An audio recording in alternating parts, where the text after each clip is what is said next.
Lucknow super জায়ান্টসকে আমরা অনেক support করলাম, তা সত্ত্বেও লখনৌ সুপার জায়ান্টস ম্যাচ জিততে পারলো না, পাঞ্জাব কিংসের কাছে একতরফা ম্যাচ হেরে গেল। অনেক বড় স্কোর করেছিল পাঞ্জাব কিংসের সামনে লখনৌ সুপার জায়ান্টস, 196 রান করেছিল, 197 রানের টার্গেট ছিল পাঞ্জাব কিংসের সামনে। তখন মনে হয়েছিল কি হয়তো লখনৌ সুপার জায়ান্টস এই ম্যাচটা জিততে পারে, কেননা লখনৌ সুপার জায়ান্টসের কাছে বোলিং ভালো আছে, মোহাম্মদ শামি আছে, প্রিন্স যাদব আছে, তারপর হচ্ছে মহসিন খান আছে, অর্জুন টেন্ডুলকারও আজকে খেলছিল, দিগ্বিজয় সিং রাঠিও তাদের কাছে ছিল, তো ভালো ভালো বোলার আছে।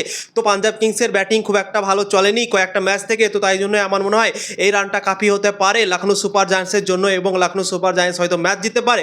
কিন্তু শ্রেয়াস আয়ার যেভাবে আজকে দাঁড়িয়ে গেল না, সত্যি অসাধারণ ইনিংস খেললো, জবরদস্ত ইনিংস খেললো, তার যতই তারিফ করবো ততই কম। পর পাঞ্জাব কিংস 6টা ম্যাচ হেরেছিল এবং 6টা ম্যাচ হারার পর ফাইনালি আজকে তারা ম্যাচ জিতলো। ভাই, এক মাস পাঞ্জাব কিংস ম্যাচই জিততে পারেনি, লাগাতার ম্যাচ হেরে আসছিল এবং ফাইনালি এক মাস পর ম্যাচ জিতলো। এবং শ্রেয়াস আয়ার প্রথম সেঞ্চুরি করলো আইপিএলে, কোনোদিনও আইপিএলে সেঞ্চুরি করেনি শ্রেয়াস আয়ার, তো আজকে সেঞ্চুরি করলো, জবরদস্ত ইনিংস খেললো, তার যতই তারিফ করবো ততই কম। 11টা 4 মেরেছে, 5টা ছক্কা মেরেছে, অসাধারণ আজকে ইনিংস খেললো, রান চেস করলো, বিরাট কোহলির মতো ইনিংস খেলে আজকে ম্যাচ জিতিয়ে দিল ভাই পাঞ্জাব কিংসকে 6টা ম্যাচ হারার পর। তো অনেক বড় হাততালি শ্রেয়াস আয়ারের জন্য, জবরদস্ত ইনিংস খেলেছে মানতে হবে ভাই। কিন্তু কেকেআরের জন্য অনেক সমস্যা হয়ে গেল, কেননা রান রেট অসাধারণ হয়ে গিয়েছে এখন পাঞ্জাব কিংসের। 15 পয়েন্টও পাঞ্জাব কিংস পূরণ করে নিল বন্ধুরা, 13 পয়েন্টে ছিল আটকে, এবং আজকে ম্যাচ জেতার পর তাদের হয়ে গেল 15 পয়েন্ট এবং 0.35 এখন রান রেট আছে পাঞ্জাব কিংসের। তো কালকের ম্যাচটা যদি মুম্বাই ইন্ডিয়ান্স জেতে রাজস্থান রয়্যালসের কাছে, তাহলে কিন্তু কলকাতা নাইট রাইডার্সকে অনেক বড় মার্জিনে জিততে হবে ভাই দিল্লি ক্যাপিটালসের কাছে। মুম্বাই ইন্ডিয়ান্সের সাথে যে কলকাতা নাইট রাইডার্সের ম্যাচটা হয়েছিল, সেই ম্যাচে কলকাতার সুযোগ ছিল কি সেই ম্যাচটাতে নিজের রান রেটটাকে একটাও ভালো করার চেষ্টা করতে হতো সেই ম্যাচটাতে, কিন্তু কলকাতা নাইট রাইডার্স শুধুমাত্র ম্যাচটাই জিতেছিল, রান রেটটাকে ঠিক করেনি, এবং এই রান রেটটাই মনে হয় ভারী পড়তে চলেছে বন্ধুরা। যদি সেই ম্যাচটাতে একটু ভালো খেলতো, তাবড়তোড় খেলতো, দিয়ে আগে জেতার চেষ্টা করতো, তাহলে হয়তো কলকাতা নাইট রাইডার্স ও পাঞ্জাব কিংসের মধ্যে রান রেটটা খুব একটা তফাৎ থাকতো না বন্ধুরা। তো সেই ম্যাচটাতে অনেক বড় সুযোগ ছিল মুম্বাই ইন্ডিয়ান্সের বিপক্ষে, সুযোগ দিয়েছিল মুম্বাই ইন্ডিয়ান্স।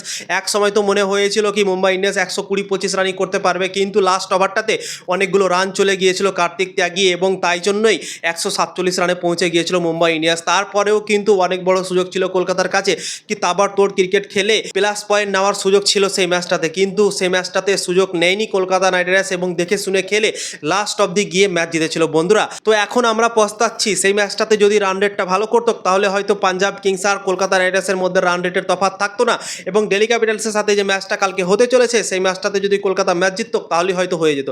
কিন্তু এখন যেহেতু পাঞ্জাব কিংসের রান রেট অনেকটা ভালো হয়ে গিয়েছে, 15 পয়েন্টে তারা পৌঁছে গেল, 0.35 রান রেটও হয়ে গেছে তাদের, তো বড় একটা মার্জিনে জিততে হবে কলকাতা নাইট রাইডার্সকে দিল্লি ক্যাপিটালসের বিপক্ষে, তারপরে কিন্তু কোয়ালিফাই করার চান্স থাকতে পারে। তার আগে দেখতে হবে মুম্বাই ইন্ডিয়ান্স ও রাজস্থান রয়্যালসের ম্যাচটা, যদি রাজস্থান জেতে তাহলে রাজস্থান কোয়ালিফাই, যদি ধরো মুম্বাই জেতে তাহলে কিন্তু কলকাতা নাইট রাইডার্সের চান্স থাকবে এবং পাঞ্জাব কিংসের মধ্যে চান্স থাকবে, এই দুজনের মধ্যেই একজন হয়তো কোয়ালিফাই করতে পারে বন্ধুরা। তো লখনৌ সুপার জায়ান্টস 196 রান করেছিল আজকে, এবং যখন রান চেস করতে নামলো পাঞ্জাব কিংসের দল, সেই সময় কিন্তু অর্জুন টেন্ডুলকারের বলে প্রাভ সিমরান সিং এর একটা ক্যাচ ছেড়ে দিয়েছিল ঋষভ পান্ট, ইজি ক্যাচ ছিল, সেই ক্যাচটা ধরতে পারলো না, এবং তারপরই অনেক বড় পার্টনারশিপ হয়ে গেল এই দুজনের মধ্যে, দিয়ে ম্যাচ একতরফা হয়ে গেল বন্ধুরা। সেই সময় যদি ক্যাচটা ধরে নিত ঋষভ পান্ট, তাহলে কিন্তু উইকেট পড়তো, একটা নতুন ব্যাটসম্যান আসতো, চাপ বাড়তো, এবং হয়তো লখনৌ এই ম্যাচটা জিততেও পারতো বন্ধুরা।